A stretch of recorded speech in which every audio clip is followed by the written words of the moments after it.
ਵਾਹਿਗੁਰੂ ਜੀ ਕਾ ਖਾਲਸਾ ਵਾਹਿਗੁਰੂ ਜੀ ਕੀ ਫਤਿਹ। ਗੁਰੂ ਪਿਆਰੀ ਸਾਧ ਸੰਗਤ ਜੀ, ਅੱਜ ਅਸੀਂ ਵੀਡੀਓ ਲੈ ਕਰਕੇ ਆਏ ਹਾਂ। ਸਾਡਾ ਵਿਸ਼ਾ ਹੈ ਗੁਰੂ ਕੀ ਚੀਜ਼ ਹੈ। ਗੁਰੂ ਕੀ ਹੈ? ਗੁਰੂ ਕਿੰਨੀ ਪ੍ਰਕਾਰ ਦੇ ਹੁੰਦੇ ਆ। ਗੁਰੂ ਕਿੰਨੀਆਂ ਕਿਸਮਾਂ ਦੇ। ਗੁਰੂ ਕਿਹੋ ਜਿਹਾ ਹੋਣਾ ਚਾਹੀਦਾ ਹੈ। ਸੋ ਪਿਛਲੀ ਵੀਡੀਓ ਦੇ ਵਿੱਚ ਸਰਬੱਤ ਸੰਗਤਾਂ ਨੇ ਵਿਚਾਰ ਸਰਵਣ ਕੀਤੇ ਸੀ ਪਰਮਾਤਮਾ ਬਾਰੇ, ਰੱਬ ਬਾਰੇ। ਇਹ ਰੱਬ ਕੀ ਚੀਜ਼ ਆ, ਉਹ ਰਹਿੰਦਾ ਕਿੱਥੇ ਆ, ਉਹ ਕਰਦਾ ਕੀ ਆ, ਰੱਬ ਨੇ ਦੁਨੀਆ ਕਿਉਂ ਬਣਾਈ, ਦੁਨੀਆ ਬਣਾਉਣ ਪਿੱਛੇ ਰੱਬ ਦਾ ਕੀ ਮਕਸਦ ਆ,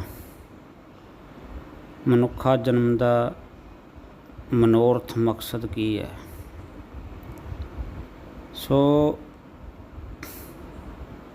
ਮਨੁੱਖਾ ਜਨਮ ਦਾ ਜਿਹੜਾ ਮਨੋਰਥ ਹੈ ਉਹ ਪਿਛਲੀ ਵੀਡੀਓ ਦੇ ਵਿੱਚ ਆਪ ਜੀਆਂ ਨੇ ਸਰਵਣ ਕੀਤਾ ਹੈ ਕਿ ਅਕਾਲ ਪੁਰਖ ਵਾਹਿਗੁਰੂ ਨੇ ਜਿਹੜਾ ਮਨੁੱਖ ਬਣਾਇਆ ਉਹ ਸਿਰਫ ਇਸ ਵਾਸਤੇ ਬਣਾਇਆ ਹੈ ਕਿ ਬੰਦਾ ਭਗਤੀ ਕਰੇ, ਭਗਤੀ ਦੇ ਦੁਆਰਾ ਪਰਮਾਤਮਾ ਦੇ ਨਾਲ ਮਿਲਾਪ ਪ੍ਰਾਪਤ ਕਰੇ ਅਤੇ ਆਪਣਾ ਜਿਹੜਾ ਜੰਮਣ ਮਰਨ ਦਾ ਚੱਕਰ ਹੈ, 84 ਦਾ ਗੇੜ ਹੈ, ਇਹਦੇ ਵਿੱਚੋਂ ਆਪਣਾ ਛੁਟਕਾਰਾ ਪਾ ਲਵੇ। ਪਰ ਮਨੁੱਖ ਨੂੰ ਛੁਟਕਾਰਾ ਪਾਉਣ ਤੋਂ ਪਹਿਲਾਂ ਗੁਰੂ ਧਾਰਨ ਕਰਨਾ ਹੈ ਅਤੇ ਗੁਰੂ ਤੋਂ ਬਿਨਾਂ ਜਿਹੜਾ ਮਨੁੱਖ ਹੈ ਉਸ ਦੀ ਕਲਿਆਣ ਨਹੀਂ ਹੋ ਸਕਦੀ। ਇਸ ਵਾਸਤੇ ਗੁਰੂ ਬਹੁਤ ਜ਼ਰੂਰੀ ਹੈ। ਸੋ ਇਸ ਵਿਸ਼ੇ 'ਤੇ ਆਪਾਂ ਅੱਜ ਵਿਚਾਰ ਕਰਨੀ ਹੈ। ਸੋ ਬੇਨਤੀ ਹੈ ਸੰਗਤ ਨੂੰ ਕਿ ਵੀਡੀਓ ਨੂੰ ਪੂਰੀ ਜ਼ਰੂਰ ਸੁਣੋ ਤਾਂ ਜੋ ਆਪ ਜੀ ਨੂੰ ਸਾਰੀ ਵਿਚਾਰ ਜਿਹੜੀ ਹੈ ਉਹ ਸਮਝ ਆ ਸਕੇ। ਸੋ ਵਿਚਾਰ ਸ਼ੁਰੂ ਕਰਦੇ ਹਾਂ। ਗੁਰੂ ਕੀ ਚੀਜ਼ ਹੈ। ਜਿਵੇਂ ਪਿਛਲੀ ਵੀਡੀਓ ਦੇ ਵਿੱਚ ਆਪ ਜੀਆਂ ਨੇ ਸਰਵਣ ਕੀਤਾ ਸੀ, ਜਿਹੜੀ ਪਹਿਲੀ ਵੀਡੀਓ ਸੀ ਰੱਬ ਕੀ ਚੀਜ਼ ਆ, ਉਹਦੇ ਵਿੱਚ ਦਾਸ ਨੇ ਸੰਗਤਾਂ ਨਾਲ ਵਿਚਾਰ ਸਾਂਝੇ ਕੀਤੇ ਸੀ ਕਿ ਜਦੋਂ ਗੁਰੂ ਗੋਬਿੰਦ ਸਿੰਘ ਜੀ ਮਹਾਰਾਜ ਭਾਈ ਨੰਦ ਲਾਲ ਜੀ ਦੇ ਨਾਲ ਵਾਰਤਾਲਾਪ ਹੁੰਦੀ ਹੈ ਅਤੇ ਉੱਥੇ ਪਾਤਸ਼ਾਹ ਜੀ ਜਿਹੜੇ ਹੈ ਭਾਈ ਨੰਦ ਲਾਲ ਨੂੰ ਦੱਸਦੇ ਨੇ, ਰਹਿਤਨਾਮਿਆਂ ਦੇ ਬਚਨ ਹੈ ਕਿ 3 रूप है मोहे को सुनहो नंद चित लाए, निर्गुण सरगुण गुर शब्द कहों तोहे समझाए। ਉਹਦੇ ਵਿੱਚ ਪਾਤਸ਼ਾਹ ਜੀ ਕਥਨ ਕਰਦੇ ਆ ਕਿ ਏਕ ਰੂਪ ਤਿਹ ਗੁਣ ਤੇ ਪਰੈ, ਨੇਤ ਨੇਤ ਜਿਹ ਨਿਗਮ ਉਚਰੈ। ਕਿ ਇੱਕ ਮੇਰਾ ਸਰੂਪ ਜਿਹੜਾ ਤ੍ਰੈ ਗੁਣ ਅਤੀਤ ਆ, ਜਿਹਨੂੰ ਗੁਰਬਾਣੀ ਦੇ ਵਿੱਚ ਪਾਤਸ਼ਾਹ ਜੀ ਨੇ ਕਥਨ ਕੀਤਾ। ਰੂਪ ਨ ਰੇਖ ਨ ਰੰਗ ਕਿਛ ਤ੍ਰਿਹ ਗੁਣ ਤੇ ਪ੍ਰਭ ਭਿੰਨ, ਤਿਸੇ ਬੁਝਾਏ ਨਾਨਕਾ ਜਿਸ ਹੋਵੈ ਸੋ ਪ੍ਰਸੰਨ। ਉਹਦਾ ਕੋਈ ਰੂਪ ਰੰਗ ਆਕਾਰ ਨਹੀਂ, ਉਹ ਕੇਵਲ ਅਤੇ ਕੇਵਲ ਪ੍ਰਕਾਸ਼ ਰੂਪ ਹੈ, ਜਿਹਨੂੰ ਆਪ ਜੀਆਂ ਨੇ ਸਰਵਣ ਕੀਤਾ ਕਿ ਇੱਕ ਸੱਤ ਅਜੂਨੀ ਸੈਭੰ ਅਕਾਲ ਪੁਰਖ ਵਾਹਿਗੁਰੂ ਇੱਕ ਹੈ। ਉਹ ਸੱਤ ਹੈ, ਕਦੇ ਵੀ ਬਦਲਦਾ ਨਹੀਂ। ਅਜੂਨੀ ਉਹ ਜੂਨੀਆਂ ਤੋਂ ਰਹਿਤ ਹੈ। ਸੈਭੰ ਸੁਤੇ ਪ੍ਰਕਾਸ਼ ਹੈ, ਥਾਪਿਆ ਨਾ ਜਾਏ ਕੀਤਾ ਨਾ ਹੋਏ, ਆਪੇ ਆਪ ਨਿਰੰਜਨ ਸੋਏ। ਉਹਦੀ ਹੋਂਦ ਆਪਣੇ ਆਪ ਤੋਂ, ਉਹਦਾ ਪ੍ਰਕਾਸ਼ ਆਪਣੇ ਆਪ ਤੋਂ ਹੈ। ਦੂਸਰਾ ਜਿਹੜਾ ਉਹਦਾ ਸਰੂਪ ਹੈ ਉਹ ਆਪ ਜੀਆਂ ਨੇ ਸਰਵਣ ਕੀਤਾ ਕਿ ਦੂਸਰ ਰੂਪ ਗ੍ਰੰਥ ਜੀ ਮਾਨ ਤਿਸ ਮੈਂ ਭੇਦ ਨ ਰੰਚਕ ਜਾਣ। ਵੀ ਦੂਜਾ ਜਿਹੜਾ ਮੇਰਾ ਰੂਪ ਹੈ ਉਹ ਗੁਰੂ ਗ੍ਰੰਥ ਸਾਹਿਬ ਜੀ ਨੂੰ ਕਥਨ ਕਰਦੇ ਪਾਤਸ਼ਾਹ ਜੀ, ਕਿਉਂਕਿ ਉਸ ਵੇਲੇ ਗੁਰਤਾ ਗੱਦੀ ਨਹੀਂ ਸੀ ਦਿੱਤੀ। ਅਤੇ ਪਾਤਸ਼ਾਹ ਜੀ ਕਥਨ ਕਰਦੇ ਕਿ ਜਿਹੜੀ ਗੁਰਬਾਣੀ ਆ ਇਹ ਮੇਰਾ ਦੂਜਾ ਰੂਪ ਹੈ। ਇੱਕ ਨਿਰਗੁਣ ਜਿਹੜਾ ਸਰੂਪ ਆ ਉਹ ਤ੍ਰੈ ਗੁਣ ਅਤੀਤ ਹੈ, ਰਜਗੁਣ ਤਮ ਗੁਣ ਸਤੋਗੁਣ ਜਿਹਨੂੰ ਕਹਿੰਦੇ, ਇਹਨਾਂ ਤੋਂ ਪਰੇ ਹੈ। ਦੂਜਾ ਰੂਪ ਗੁਰਬਾਣੀ ਹੈ। ਅਤੇ ਤੀਸਰਾ ਰੂਪ ਜਿਹੜਾ ਸਾਧ ਸੰਗਤ ਜੀ ਉੱਥੇ ਪਾਤਸ਼ਾਹ ਜੀ ਨੇ ਕਥਨ ਕੀਤਾ, ਤੀਸਰਾ ਰੂਪ ਸਿੱਖ ਹੈ ਮੋਰ, ਗੁਰਬਾਣੀ ਰਤ ਜਹ ਨਿਸ ਭੋਰ। ਜਦੋਂ ਅਕਾਲ ਪੁਰਖ ਵਾਹਿਗੁਰੂ ਨਿਰਗੁਣ ਸਰੂਪ ਜਿਹੜਾ ਕਿ ਜੋਤ ਸਰੂਪ ਪਰਮਾਤਮਾ ਹੈ, ਜਿਹਨੂੰ ਜੋਤ ਲਿਖਿਆ ਗੁਰਬਾਣੀ ਵਿੱਚ, ਜੋਤ ਰੂਪ ਹਰ ਆਪ ਗੁਰੂ ਨਾਨਕ ਕਹਾਇਓ, ਜਿਹੜਾ ਪ੍ਰਕਾਸ਼ ਰੂਪ ਹੈ, ਗਿਆਨ ਰੂਪ ਹੈ। ਜਿਵੇਂ ਗੁਰੂ ਇੱਕ, ਇਸੇ ਤਰ੍ਹਾਂ ਜਿਵੇਂ ਪਰਮਾਤਮਾ ਇੱਕ ਸ਼ਕਤੀ ਆ, ਉਹ ਵਿਅਕਤੀ ਨਹੀਂ, ਇਸੇ ਤਰ੍ਹਾਂ ਜਿਹੜਾ ਗੁਰੂ ਹੈ ਉਹ ਵੀ ਇੱਕ ਸ਼ਕਤੀ ਹੈ, ਵਿਅਕਤੀ ਨਹੀਂ। ਨਿਰਗੁਣ ਤੋਂ ਜਿਹੜਾ ਸਰਗੁਣ ਰੂਪ ਦੇ ਵਿੱਚ ਪਰਮਾਤਮਾ ਜਦੋਂ ਸ਼ਕਤੀ ਸੰਪੰਨ ਹੁੰਦਾ, ਜਦੋਂ ਸਾਰੇ ਗੁਣਾਂ ਸਹਿਤ ਹੁੰਦਾ, ਉਦੋਂ ਫਿਰ ਉਹ ਸਰਗੁਣ ਰੂਪ ਧਾਰਦਾ, ਜਿਹੜਾ ਦਿਸਦਾ ਵੀ ਆ, ਸੁਣਦਾ ਵੀ ਆ, ਵੇਖਦਾ ਵੀ ਆ। ਜਿਵੇਂ ਕਿ ਅਵਤਾਰੀ ਪੁਰਸ਼ ਆਉਂਦੇ ਆ, ਪੈਗੰਬਰ ਆਉਂਦੇ ਆ, ਸੰਤ ਮਹਾਂਪੁਰਸ਼ ਆਉਂਦੇ, ਇਹਨਾਂ ਦੇ ਰੂਪ ਦੇ ਵਿੱਚ ਜਦੋਂ ਪਰਮਾਤਮਾ ਸਾਡੇ ਕੋਲ ਆਉਂਦਾ ਹੈ ਅਤੇ ਸਾਨੂੰ ਸੋਝੀ ਦਿੰਦਾ ਹੈ। ਉਹ ਨਿਰਗੁਣ ਸਰੂਪ ਵੀ ਹੈ ਅਤੇ ਪ੍ਰਕਾਸ਼ ਰੂਪ ਵੀ ਹੈ। ਉਹ ਸਾਰੇ ਗੁਣਾਂ ਸਹਿਤ ਹੁੰਦਾ। ਉਸ ਨੂੰ ਜਿਹੜਾ ਹੈ ਗੁਰਬਾਣੀ ਦੇ ਵਿੱਚ ਪਾਤਸ਼ਾਹ ਜੀਆਂ ਨੇ ਕਥਨ ਕੀਤਾ ਕਿ ਉਹ ਜਿਹੜਾ ਸਰੂਪ ਹੈ, ਉਸ ਨੂੰ ਜਿਹੜਾ ਗੁਰਬਾਣੀ ਅੰਦਰ ਬੇਅੰਤ ਹੀ ਜਿਹੜਾ ਗੁਰੂ ਸਾਹਿਬ ਨੇ ਉਹਦੇ ਬਾਰੇ ਉਸਤਤੀ ਕੀਤੀ ਹੈ, ਉਹਦੇ ਬਾਰੇ ਦੱਸਿਆ ਕਿ ਗੁਰੂ ਜਿਹੜਾ ਹੈ ਉਹ ਕਿਹੋ ਜਿਹਾ ਹੈ।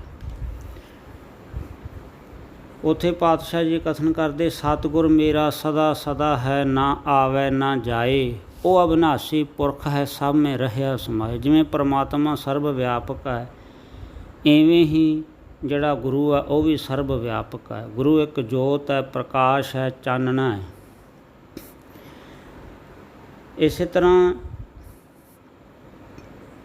ਪਾਤਸ਼ਾਹ ਜੀ ਕਥਨ ਕਰਦੇ, ਹੋਰ ਵੀ ਬੇਅੰਤ ਗੁਰਬਾਣੀ ਅੰਦਰ ਪ੍ਰਮਾਣ ਆਉਂਦੇ ਹੈ। ਪਾਤਸ਼ਾਹ ਜੀ ਕਥਨ ਕਰਦੇ ਆ, ਤਤ ਨਿਰੰਜਨ ਜੋਤ ਸਬਾਈ, ਸੋਹੰ ਭੇਦ ਨ ਕੋਈ ਜੀਓ, ਅਪਰੰਪਰ ਪਾਰ ਬ੍ਰਹਮ ਪਰਮੇਸ਼ਰ, ਨਾਨਕ ਗੁਰ ਮਿਲਿਆ ਸੋਈ ਜੀਓ। ਸਫਲ ਮੂਰਤ ਗੁਰ ਦਿਓ ਸੁਆਮੀ, ਸਰਬ ਕਲਾ ਭਰਪੂਰੇ, ਨਾਨਕ ਗੁਰ ਪਾਰ ਬ੍ਰਹਮ ਪਰਮੇਸ਼ਰ, ਸਦਾ ਸਦਾ ਹਜੂਰੇ। ਜਿਵੇਂ ਗੁਰਬਾਣੀ ਅੰਦਰ ਵੀ ਪਾਤਸ਼ਾਹ ਜੀ ਕਥਨ ਕਰਦੇ ਆ, ਬਾਣੀ ਗੁਰੂ ਗੁਰੂ ਹੈ ਬਾਣੀ ਵਿੱਚ ਬਾਣੀ, ਅੰਮ੍ਰਿਤ ਸਾਰੇ ਗੁਰਬਾਣੀ ਕਹੈ ਸੇਵਕ ਜਨ ਮਾਨੈ, ਪ੍ਰਤੱਖ ਗੁਰੂ ਨਿਸਤਾਰੈ। ਇਸ ਵਾਸਤੇ ਜਿਹੜਾ ਗੁਰੂ ਹੈ ਉਹਦਾ ਸਰੂਪ ਵੀ ਪਰਮਾਤਮਾ ਦੇ ਵਾਂਗ ਹੀ ਜੋਤ ਰੂਪ ਹੈ, ਪ੍ਰਕਾਸ਼ ਰੂਪ ਹੈ। ਦੇਹ ਗੁਰੂ ਨਹੀਂ, ਦੇਹ ਤੇ ਇੱਕ ਮਾਧਿਅਮ ਹੈ ਜਿਹਦੇ ਨਾਲ ਜਿਹੜਾ ਹੈ ਉਹ ਨਿਰਗੁਣ ਤੋਂ ਸਰਗੁਣ ਰੂਪ ਹੋ ਕਰਕੇ ਜਿਹੜਾ ਸਾਡੇ ਨਾਲ ਵਰਤਦਾ ਹੈ। ਕਿਉਂਕਿ ਪਾਤਸ਼ਾਹ ਜੀ ਨੇ ਕਥਨ ਕੀਤਾ, ਗੁਰ ਮੈਂ ਆਪ ਸਮੋਏ ਸ਼ਬਦ ਵਰਤਾਇਆ। ਇਸ ਕਰਕੇ ਗੁਰਮਤਿ ਦਾ ਜਿਹੜਾ ਸਿਧਾਂਤ ਹੈ, ਗੁਰਮਤਿ ਦੇ ਵਿੱਚ ਜਦੋਂ ਗੁਰੂ ਨਾਨਕ ਸਾਹਿਬ ਇਸ ਸ੍ਰਿਸ਼ਟੀ 'ਤੇ ਆਏ ਅਤੇ ਉਹਨਾਂ ਨੂੰ ਜਦੋਂ ਸਿੱਧਾਂ ਦੇ ਨਾਲ ਚਰਚਾ ਹੋਈ ਅਤੇ ਸਿੱਧਾਂ ਨੇ ਪੁੱਛਿਆ ਕਿ ਤੁਹਾਡਾ ਗੁਰੂ ਕੌਣ ਹੈ, ਅਤੇ ਪਾਤਸ਼ਾਹ ਜੀਆਂ ਨੇ ਉੱਥੇ ਜਿਹੜਾ ਹੈ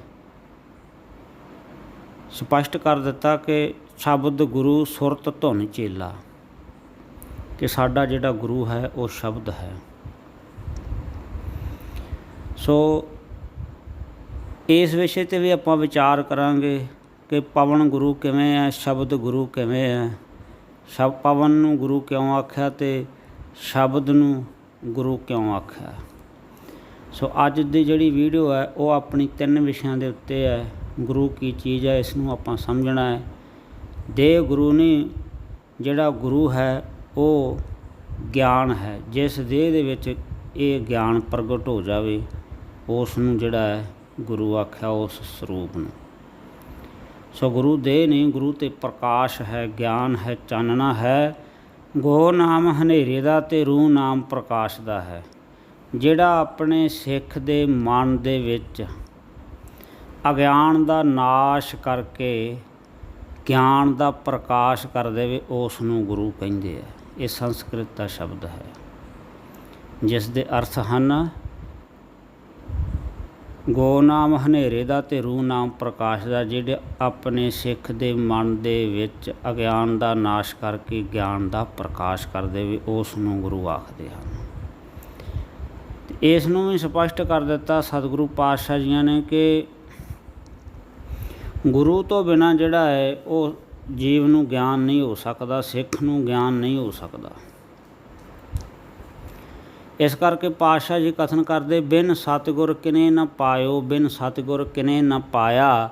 ਸਤਿਗੁਰ ਵਿੱਚ ਆਪ ਰੱਖਿਓਨ ਘਰ ਪ੍ਰਗਟ ਆਖ ਸੁਨਾਇਆ। ਸਤਿਗੁਰ ਮਿਲਿਆ ਸਦਾ ਮੁਕਤ ਹੈ, ਜਿਨ ਵਿੱਚੋਂ ਮੋਹ ਚੁਕਾਇਆ। ਉੱਤਮ ਇਹੋ ਵਿਚਾਰ ਹੈ, ਜਿਨ ਸੱਚੇ ਸਿਉ ਚਿਤ ਲਾਇਆ। ਜਗ ਜੀਵਨ ਦਾਤਾ ਪਾਇਆ।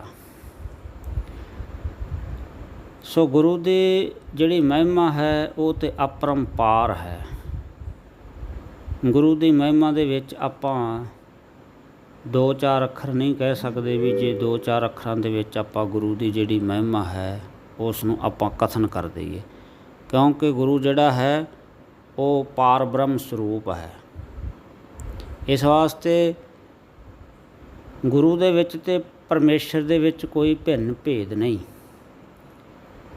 ਗੁਰੂ ਅਤੇ ਪਰਮੇਸ਼ਰ ਇੱਕੋ ਰੂਪ ਹੀ ਹੈ। ਪਾਰ ਬ੍ਰਹਮ ਪਰਮੇਸ਼ਰ ਅਨੂਪ, ਸਫਲ ਮੂਰਤ ਗੁਰ ਤਿਸ ਕਾ ਰੂਪ। ਪਾਰ ਬ੍ਰਹਮ ਪਰਮੇਸ਼ਰ ਦੇ ਵਿੱਚ ਅਤੇ ਗੁਰੂ ਦੇ ਵਿੱਚ ਕੋਈ ਵੀ ਭਿੰਨ ਭੇਦ ਨਹੀਂ। ਜਿਵੇਂ ਪਾਤਸ਼ਾਹ ਜੀ ਗੁਰਬਾਣੀ ਅੰਦਰ ਹੋਰ ਵੀ ਬੇਅੰਤ ਪ੍ਰਮਾਣਾਂ ਸਹਿਤ ਕਥਨ ਕਰਦੇ ਹੈ ਕਿ ਗੁਰ ਜਹਾਜ਼ ਖੇਵਟ ਗੁਰੂ, ਗੁਰ ਬਿਨ ਤਰਿਓ ਨ ਕੋਏ। ਗੁਰ ਪ੍ਰਸਾਦ ਪ੍ਰਭ ਪਾਈਐ, ਗੁਰ ਬਿਨ ਮੁਕਤ ਨ ਹੋਏ। ਗੌਂਡ ਰਾਗ ਦੇ ਵਿੱਚ ਵੀ ਪਾਤਸ਼ਾਹ ਜੀ ਕਥਨ ਕਰਦੇ, ਸਤਿਗੁਰੂ ਅਰਜਨ ਦੇਵ ਜੀ ਮਹਾਰਾਜ, ਗੌਂਡ ਮਹੱਲਾ ਪੰਜਵਾ। ਗੁਰ ਕੀ ਮੂਰਤ ਮਨ ਮਹਿ ਧਿਆਨ, ਗੁਰ ਕੈ ਸ਼ਬਦ ਮੰਤਰ ਮਨ ਮਾਨ। ਗੁਰ ਕੈ ਚਰਨ ਹਿਰਦੇ ਲੈ ਧਾਰੋ, ਗੁਰ ਪਾਰ ਬ੍ਰਹਮ ਸਦਾ ਨਮਸਕਾਰੋ। ਮਤ ਕੋ ਭਰਮ ਭੁੱਲੈ ਸੰਸਾਰ, ਗੁਰ ਬਿਨ ਕੋਇ ਨ ਉਤਰਸ ਪਾਰ ਰਹਾਓ।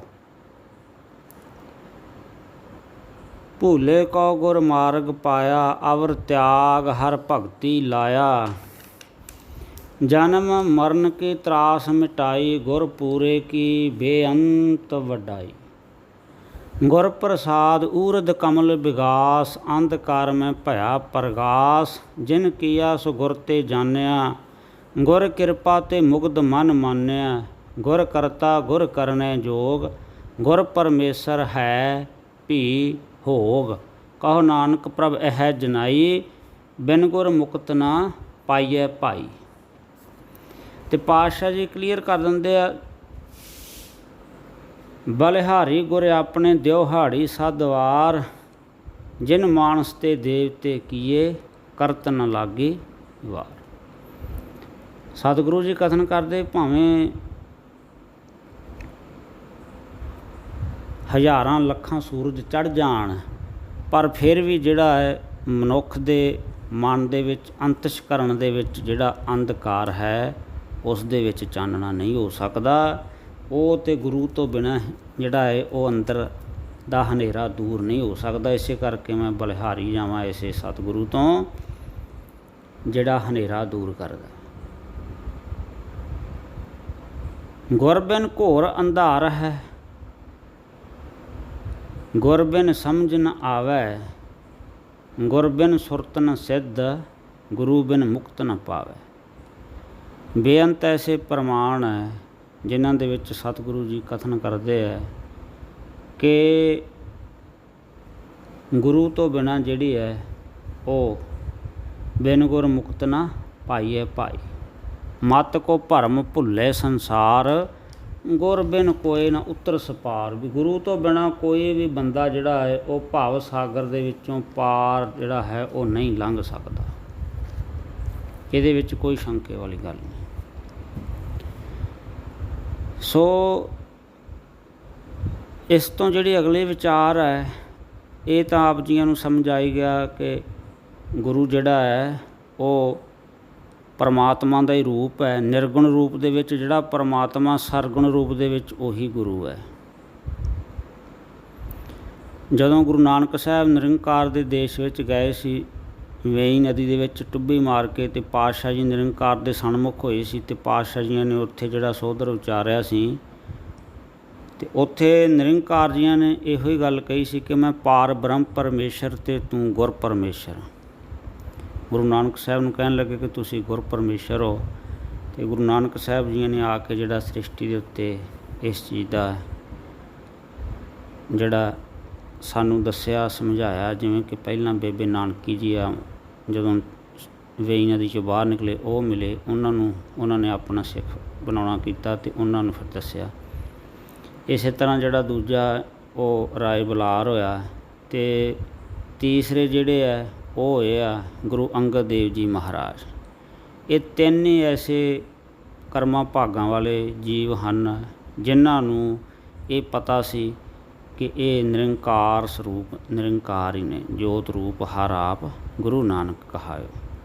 ਅਤੇ ਚੌਥਾ ਤਾਂ ਕਿਸੇ ਨੂੰ ਪਤਾ ਨਹੀਂ ਲੱਗਾ, ਜਿੰਨੀ ਕਿਸੇ ਦੀ ਭਾਵਨਾ ਬਣੀ ਓਨਾ ਫਲ ਮਿਲਿਆ ਹੈ, ਪਰ ਇਹਨਾਂ ਨੂੰ ਪਤਾ ਸੀ ਕਿ ਇਹ ਆਪ ਨਿਰੰਕਾਰ ਸਰੂਪ ਹਨ। ਗੁਰੂ ਨਾਨਕ ਸਾਹਿਬ ਜਿਹੜੇ ਹੈ ਇਹਨਾਂ ਦੇ ਵਿੱਚ ਅਤੇ ਪਰਮੇਸ਼ਰ ਦੇ ਵਿੱਚ ਕੋਈ ਭੇਦ ਨਹੀਂ। ਇਸ ਵਾਸਤੇ ਗੁਰੂ ਦੇ ਵਿੱਚ ਅਤੇ ਪਰਮੇਸ਼ਰ ਦੇ ਵਿੱਚ ਭੇਦ ਨਹੀਂ ਕੋਈ ਹੋਇਆ ਕਰਦਾ। ਗੁਰੂ ਦੀ ਜਿਹੜੀ ਮਹਿਮਾ ਹੈ ਉਹ ਅਪਰੰਪਾਰ ਹੈ। ਗੁਰ ਕੀ ਮਹਿਮਾ ਅਗਮ ਹੈ, ਕਿਆ ਕਥ ਹੈ ਕਥਨਾਰ। ਕੋਈ ਵੀ ਬੰਦਾ ਜਿਹੜਾ ਹੈ ਉਹ ਕਥਨ ਨਹੀਂ ਕਰ ਸਕਦਾ। ਸਾਡੇ ਕੋਲ ਅੱਖਰ ਨਹੀਂ, ਲਫ਼ਜ਼ ਨਹੀਂ ਜਿਨ੍ਹਾਂ ਦੇ ਵਿੱਚ ਅਸੀਂ ਗੁਰੂ ਦੀ ਮਹਿਮਾ ਜਾਂ ਵਡਿਆਈ ਨੂੰ ਕਥਨ ਕਰ ਸਕੀਏ। ਸੋ ਗੁਰੂ ਜੀ ਜਿਹੜਾ ਪਰਮੇਸ਼ਰ ਦਾ ਹੀ ਰੂਪ ਨੇ, ਜਿਵੇਂ ਪਰਮਾਤਮਾ ਪ੍ਰਕਾਸ਼ ਰੂਪ ਹੈ, ਉਹੀ ਨਿਰਗੁਣ ਤੋਂ ਸਰਗੁਣ ਰੂਪ ਹੋ ਕੇ ਫਿਰ ਉਹ ਸਤਿਗੁਰੂ ਬਣ ਜਾਂਦਾ ਅਤੇ ਸੱਚਾ ਪਾਤਸ਼ਾਹ ਕਹਾਉਂਦਾ। ਜਦੋਂ ਉਹ ਆਕਾਰ ਧਾਰ ਲੈਂਦਾ ਹੈ ਫਿਰ ਉਹ ਉਸੇ ਆਕਾਰ ਦਾ ਫਿਰ ਕੋਈ ਨਾ ਕੋਈ ਨਾਮ ਵੀ ਹੈ। ਜਿੰਨੇ ਵੀ ਅਵਤਾਰੀ ਪੁਰਖ ਹੋਏ ਆ, ਪੈਗੰਬਰ ਹੋਏ ਆ, ਸੰਤ ਮਹਾਂਪੁਰਸ਼ ਹੋਏ, ਪੂਰਨ ਪੁਰਖ ਹੋਏ ਆ, ਉਹ ਜਿਹੜੇ ਸਾਰੇ ਹੀ ਹੈ ਉਹ ਸਾਰੇ ਪ੍ਰਮਾਤਮਾ ਰੂਪ ਹੀ ਹੈ। ਇਸੇ ਕਰਕੇ ਮਹਾਰਾਜ ਨੇ ਗੁਰਬਾਣੀ ਅੰਦਰ ਵੀ ਕਥਨ ਕੀਤਾ ਕਿ ਸਾਧ ਰੂਪ ਆਪਣਾ ਤਨ ਧਾਰਿਆ, ਗਰਭ ਅਗਨ ਤੇ ਜਿਨਹਿ ਉਬਾਰਿਆ।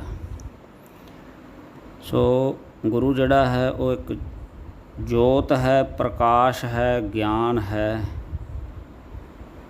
ਇਸ ਵਾਸਤੇ ਗੁਰੂ ਜਿਹੜਾ ਸ਼ਕਤੀ ਹੈ ਉਹ ਵੀ ਵਿਅਕਤੀ ਨਹੀਂ। ਗੁਰੂ ਦੇ ਵਿੱਚ ਅਤੇ ਪਰਮੇਸ਼ਰ ਦੇ ਵਿੱਚ ਕੋਈ ਵੀ ਭਿੰਨ ਭੇਦ ਨਹੀਂ। ਇਸੇ ਕਰਕੇ ਸਤਿਗੁਰਾਂ ਨੇ ਗੁਰਬਾਣੀ ਅੰਦਰ ਕਥਨ ਕੀਤਾ ਹੈ, ਸਮੁੰਦ ਵਿਰੋਲ ਸਰੀਰ ਹਮ ਦੇਖਿਆ, ਇੱਕ ਵਸਤ ਅਨੂਪ ਦਿਖਾਈ। ਗੁਰ ਗੋਵਿੰਦ ਗੋਵਿੰਦ ਗੁਰੂ ਹੈ ਨਾਨਕ, ਭੇਦ ਨਾ ਪਾਈ। ਕਿ ਭਾਈ ਕੋਈ ਵੀ ਭਿੰਨ ਭੇਦ ਨਹੀਂ। ਅਤੇ ਸੁਖਮਨੀ ਸਾਹਿਬ ਵਿੱਚ ਵੀ ਪਾਤਸ਼ਾਹ ਜੀ ਕਥਨ ਕਰਦੇ ਆ, ਸਤਿਪੁਰਖ ਜਿਨ ਜਾਣਿਆ ਸਤਿਗੁਰ ਤਿਸ ਕਾ ਨਾਉ, ਤਿਸ ਕੇ ਸੰਗ ਸਿੱਖ ਉਧਰੈ ਨਾਨਕ ਹਰ ਗੁਣ ਗਾਓ। ਕਿ ਜਿਹੜਾ ਅਕਾਲ ਪੁਰਖ ਦੇ ਵਿੱਚ ਅਭੇਦ ਹੋਵੇ ਅਤੇ ਜਿਹਨੂੰ ਅਕਾਲ ਪੁਰਖ ਵਾਹਿਗੁਰੂ ਨੇ ਸਾਜ ਨਵਾਜ ਕੇ ਭੇਜਿਆ ਹੋਵੇ। ਸੋ ਇੱਕ ਗੁਰੂ ਹੋਇਆ ਕਰਦਾ ਅਤੇ ਦੂਜਾ ਸਤਿਗੁਰੂ ਹੋਇਆ ਕਰਦਾ। ਇਹਨਾਂ ਦੀਆਂ ਵੀ ਜਿਹੜੀਆਂ ਨੇ ਸਾਧ ਸੰਗਤ ਜੀ, ਇਹਨਾਂ ਦੇ ਵਿੱਚ ਵੀ ਭਿੰਨ ਭੇਦ ਹੈ, ਵੱਖਰੇ ਵੱਖਰੇ ਇਹਨਾਂ ਦੇ ਵਿੱਚ ਵੀ ਭੇਦ ਨੇ। ਸੋ ਹੁਣ ਆਪਾਂ ਚਰਚਾ ਵਿਚਾਰ ਕਰਾਂਗੇ ਕਿ ਗੁਰੂ ਜਿਹੜੇ ਆ ਉਹ ਕਿੰਨੇ ਪ੍ਰਕਾਰ ਦੇ ਹੋਇਆ ਕਰਦੇ ਆ। ਇਹ ਤਾਂ ਆਪ ਜੀਆਂ ਨੇ ਸਰਵਣ ਕਰ ਲਿਆ ਵੀ ਗੁਰੂ ਕੀ ਚੀਜ਼ ਹੈ। ਹੁਣ ਆਪਾਂ ਸਰਵਣ ਕਰਾਂਗੇ ਵੀ ਗੁਰੂ ਕਿੰਨੀ ਪ੍ਰਕਾਰ ਦੇ ਹੈ, ਕਿਹੜੀ ਕਿਹੜੀ ਕਿਸਮ ਦੇ ਗੁਰੂ ਹੋਇਆ ਕਰਦੇ ਹੈ। ਸੋ ਸਤਿਗੁਰੂ ਹਰਗੋਬਿੰਦ ਸਾਹਿਬ ਮਹਾਰਾਜ ਸੱਚੇ ਪਾਤਸ਼ਾਹ ਜੀਆਂ ਨੇ 4 ਪ੍ਰਕਾਰ ਦੇ ਗੁਰੂ ਦੱਸੇ ਹੈ, ਜਿਨ੍ਹਾਂ ਦੇ ਵਿੱਚੋਂ ਪਹਿਲਾ ਹੋਇਆ ਕਰਦਾ ਉਹਨੂੰ ਕਹਿੰਦੇ ਆ ਭ੍ਰਿੰਗੀ ਗੁਰੂ। ਜਿਹੜਾ ਕੁਝ ਖਾਸ ਕਿਸਮ ਦੇ ਕੀੜਿਆਂ ਨੂੰ ਆਪਣੇ ਸਾਹਮਣੇ ਰੱਖ ਕੇ ਆਪਣੇ ਵਰਗਾ ਬਣਾ ਲਵੇ, ਉਹਨਾਂ ਨੂੰ ਕਹਿ ਸਕਦੇ ਹਾਂ ਵੀ ਉੱਤਮ ਅਧਿਕਾਰੀ ਨੂੰ ਉਪਦੇਸ਼ ਦੇ ਦੁਆਰਾ ਆਪਣਾ ਰੂਪ ਬਣਾ ਲਵੇ, ਉਹਨਾਂ ਨੂੰ ਕਹਿੰਦੇ ਆ ਭ੍ਰਿੰਗੀ ਗੁਰੂ। ਅਤੇ ਦੂਜੀ ਕਿਸਮ ਦੇ ਜਿਹੜੇ ਗੁਰੂ ਹੈ ਸਤਿਗੁਰੂ ਜੀ ਕਥਨ ਕਰਦੇ ਨੇ ਕਿ ਭਾਈ ਉਹ ਹੋਇਆ ਕਰਦਾ ਪਾਰਸ ਗੁਰੂ। ਜਿਵੇਂ 8 ਧਾਤਾਂ ਦੇ ਵਿੱਚੋਂ ਜਿਹੜਾ ਲੋਹਾ ਹੈ ਸਿਰਫ ਉਸੇ ਨੂੰ ਜਿਹੜਾ ਸੋਨਾ ਹੈ, ਯਾਨੀ ਕਿ ਜਿਹੜਾ ਪਾਰਸ ਹੈ ਉਹ ਲੋਹੇ ਨੂੰ ਸੁਹਾ ਕੇ ਅਤੇ ਉਹ ਲੋਹੇ ਨੂੰ ਆਪਣੇ ਵਰਗਾ ਬਣਾ ਲੈਂਦਾ, ਭਾਵ ਸੋਨਾ ਬਣਾ ਲੈਂਦਾ ਹੈ। ਉਹਨੂੰ ਪਾਰਸ ਗੁਰੂ ਕਹਿੰਦੇ ਆ। ਹਰ ਇੱਕ ਧਾਤ ਨੂੰ ਨਹੀਂ, ਕੇਵਲ ਜਿਹੜਾ ਲੋਹਾ ਹੁੰਦਾ, ਲੋਹੇ ਦੀ ਧਾਤ ਨੂੰ ਹੀ ਪਾਰਸ ਦਾ ਪੱਥਰ ਛੂਹ ਜਾਵੇ ਤਾਂ ਉਹ ਜਿਹੜਾ ਹੈ ਉਹ ਲੋਹੇ ਤੋਂ ਸੋਹਣਾ ਬਣ ਜਾਂਦਾ। ਤੀਸਰੀ ਕਿਸਮ ਦੇ ਜਿਹੜੇ ਗੁਰੂ ਹੋਇਆ ਕਰਦੇ ਆ ਉਹਨਾਂ ਨੂੰ ਸਤਿਗੁਰੂ ਜੀ ਨੇ ਕਥਨ ਕੀਤਾ ਚੰਦਨ ਗੁਰੂ। ਜਿਵੇਂ ਕਿ ਚੰਦਨ ਇੱਕ ਐਸਾ ਦਰਖਤ ਹੈ ਜਿਹੜਾ ਕਿ ਹਰ ਜਗ੍ਹਾ ਨਹੀਂ ਹੋਇਆ ਕਰਦਾ। ਉਹ ਖਾਸ ਕਿਸਮ ਦੀ ਵਿਸ਼ੇਸ਼ ਧਰਤੀ ਦੇ ਉੱਤੇ ਹੁੰਦਾ, ਪਹਾੜਾਂ ਦੇ ਵਿੱਚ ਹੁੰਦਾ ਹੈ। ਦਾਸ ਨੇ ਤਾਂ ਦਰਸ਼ਨ ਵੀ ਕੀਤੇ ਉਹਦੇ, ਵੇਖਿਆ ਵੀ ਆ ਉਹ ਕਿਹੋ ਜਿਹਾ ਹੈ। 12 ਸਾਲ ਬਾਅਦ ਉਹਦੇ ਵਿੱਚ ਜਿਹੜੀ ਸੁਗੰਧੀ ਭਰਦੀ ਹੈ। ਪਰ ਉਹ ਜਿਹੜਾ ਚੰਦਨ ਹੈ ਉਹ ਹਰ ਕਿਸੇ ਨੂੰ ਨਹੀਂ, ਲੇਕਿਨ ਖਾਸ ਮੌਸਮ ਜਿਵੇਂ ਕਿ ਬਸੰਤ ਰੁੱਤ ਦੇ ਵਿੱਚ ਜਿਹੜੇ ਉਹਦੇ ਨਾਲ ਲੱਗਦੇ ਦਰਖਤ ਹੈ ਉਹਨਾਂ ਦੇ ਵਿੱਚ ਉਹਦੀ ਜਿਹੜੀ ਇਹ ਸੁਗੰਧੀ ਆ ਜਾਂਦੀ ਹੈ, ਉਹਨਾਂ ਨੂੰ ਸੁਗੰਧਿਤ ਕਰ ਦਿੰਦਾ ਹੈ। ਉਹਨਾਂ ਨੂੰ ਚੰਦਨ ਗੁਰੂ ਆਖਿਆ। ਅਤੇ ਚੌਥੇ ਕਿਸਮ ਦੇ ਗੁਰੂ ਹੋਇਆ ਕਰਦੇ ਹੈ ਜਿਨ੍ਹਾਂ ਨੂੰ ਦੀਪਕ ਗੁਰੂ ਆਖਦੇ ਆ, ਜਿਹੜੇ ਦੀਵੇ ਦੇ ਵਾਂਗ ਜਗਦੇ ਆ ਅਤੇ ਦੂਸਰੇ ਨੂੰ ਵੀ ਭਾਵ ਰੌਸ਼ਨ ਕਰ ਦਿੰਦੇ ਆ। ਇਹ 4 ਕਿਸਮ ਦੇ ਜਿਹੜੇ ਗੁਰੂ ਹੈ ਉਹ ਗੁਰੂ ਹਰਗੋਬਿੰਦ ਸਾਹਿਬ ਮਹਾਰਾਜ ਸੱਚੇ ਪਾਤਸ਼ਾਹ ਜੀਆਂ ਨੇ ਸਿੱਖਾਂ ਦੇ ਨਾਲ ਜਿਹੜੇ ਹੈ ਉਹ ਸਾਂਝੇ ਕੀਤੇ ਆ ਕਿ 4 ਕਿਸਮ ਦੇ ਗੁਰੂ ਹੋਇਆ ਕਰਦੇ। ਇੱਕ ਸੰਤ ਸੁੰਦਰਦਾਸ ਜੀ ਹੋਏ ਆ, ਉਹਨਾਂ ਨੇ ਸਮੁੰਦਰੀਕ ਗ੍ਰੰਥ ਦੇ ਵਿੱਚ ਜਿਹੜੇ ਹੈ ਉਹਨਾਂ ਨੇ ਵੀ 4 ਕਿਸਮ ਦੇ ਗੁਰੂ ਜਿਹੜੇ ਲਿਖੇ ਹੈ, ਜਿਸ ਦੇ ਵਿੱਚ ਉਹ ਲਿਖਦੇ ਆ ਕਿ ਇੱਕ ਹੋਇਆ ਕਰਦਾ ਬਿੱਲਾ ਗੁਰੂ, ਜਿਹੜਾ ਆਪਣੇ ਚੇਲੇ ਨੂੰ ਸੇਵਕ ਨੂੰ ਤਾੜ ਤਾੜ ਕੇ ਉਪਦੇਸ਼ ਦੇਵੇ, ਉਹਨੂੰ ਬਿੱਲਾ ਗੁਰੂ ਆਖਦੇ ਆ। ਇੱਕ ਦੂਜੀ ਕਿਸਮ ਦਾ ਗੁਰੂ ਲਿਖਦੇ ਆ ਮਹਾਂਪੁਰਖ, ਕਹਿੰਦੇ ਇੱਕ ਹੋਇਆ ਕਰਦੇ ਆ ਗਿੱਦੜ ਗੁਰੂ, ਜਿਹੜੇ ਦੂਜੀ ਕਿਸਮ ਦੇ ਆ। ਗਿੱਦੜ ਗੁਰੂ ਉਹ ਹੋਇਆ ਕਰਦੇ ਜਿਹੜੇ ਆਪਣੇ ਚੇਲਿਆਂ ਦਾ ਸੇਵਕਾਂ ਦੇ ਨਾਲ ਪਖੰਡ ਕਰਕੇ ਉਹਨਾਂ ਨੂੰ ਧੋਖਾ ਦੇ ਕੇ ਉਹਨਾਂ ਤੋਂ ਆਪਣੀ ਪੂਜਾ ਕਰਵਾਉਂਦੇ ਆ, ਉਹਨਾਂ ਨੂੰ ਗਿੱਦੜ ਗੁਰੂ ਆਖਦੇ ਆ। ਅਤੇ ਤੀਸਰੀ ਕਿਸਮ ਦੇ ਉਹ ਗੁਰੂ ਲਿਖਦੇ ਆ ਕਿ ਘੋੜਾ ਗੁਰੂ ਹੋਇਆ ਕਰਦੇ ਆ, ਜਿਹੜੇ ਆਪਣੇ ਚੇਲਿਆਂ ਸੇਵਕਾਂ ਨੂੰ ਵਰਤਦੇ ਆ ਆਪਣੇ ਮਤਬਲ ਦੇ ਲਈ, ਭਾਵ ਕਿ ਜਿਵੇਂ ਘੋੜੇ 'ਤੇ ਸਵਾਰੀ ਕਰੀਦੀ ਹੈ, ਉਹ ਆਪਣੇ ਸੇਵਕਾਂ ਦੇ ਉੱਤੇ, ਹਿਰਦੇ ਦੇ ਉੱਤੇ, ਮਨ ਦੇ ਉੱਤੇ ਜਿਹੜਾ ਹੈ ਉਹ ਘੋੜੇ ਵਾਂਗ ਸਵਾਰੀ ਕਰਦੇ ਆ, ਉਹਨਾਂ ਨੂੰ ਆਪਣੇ ਮਤਲਬ ਦੇ ਲਈ ਵਰਤਦੇ ਆ, ਉਹਨਾਂ ਨੂੰ ਘੋੜਾ ਗੁਰੂ ਲਿਖਿਆ ਉਹਨਾਂ ਨੇ। ਅਤੇ ਚੌਥੀ ਕਿਸਮ ਦੇ ਮਹਾਂਪੁਰਖ ਲਿਖਦੇ ਆ ਕਿ ਸ਼ੇਰ ਗੁਰੂ ਹੋਇਆ ਕਰਦੇ ਆ, ਜਿਹੜੇ ਆਪਣੇ ਚੇਲਿਆਂ ਦਾ ਸੇਵਕਾਂ ਦਾ ਜਿਹੜਾ ਮਾਲ ਧਨ ਹੈ ਉਹਨੂੰ ਹੜੱਪ ਕਰ ਲੈਂਦੇ, ਭਾਵ ਲੁੱਟ ਲੈਂਦੇ ਆ। ਇਹ ਸੰਤ ਸੁੰਦਰਦਾਸ ਜੀਆਂ ਨੇ ਸਮੁੰਦਰੀ ਗ੍ਰੰਥ ਦੇ ਵਿੱਚ ਲਿਖੇ ਇਹ 4 ਕਿਸਮ ਦੇ ਜਿਹੜੇ ਗੁਰੂ ਹੈ ਉਹਨਾਂ ਨੇ ਦੱਸੇ ਹੈ। ਇਸ ਤੋਂ ਅੱਗੇ ਸਾਧ ਸੰਗਤ ਜੀ 4-5 ਕਿਸਮ ਦੇ ਜਿਹੜੇ ਗੁਰੂ ਹੈ ਉਹ ਵਿਦਵਾਨਾਂ ਨੇ ਮੰਨੇ ਆ। ਉਹ 4-5 ਕਿਸਮ ਦੇ ਗੁਰੂ ਕਿਹੜੇ ਹੋਇਆ ਕਰਦੇ ਹੈ?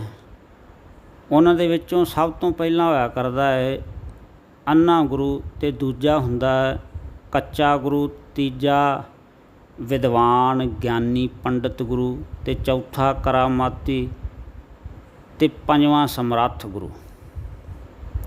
ਇਹ 5 ਕਿਸਮ ਦੇ ਜਿਹੜੇ ਗੁਰੂ ਨੇ ਉਹ ਵਿਦਵਾਨਾਂ ਨੇ ਮੰਨੇ ਆ।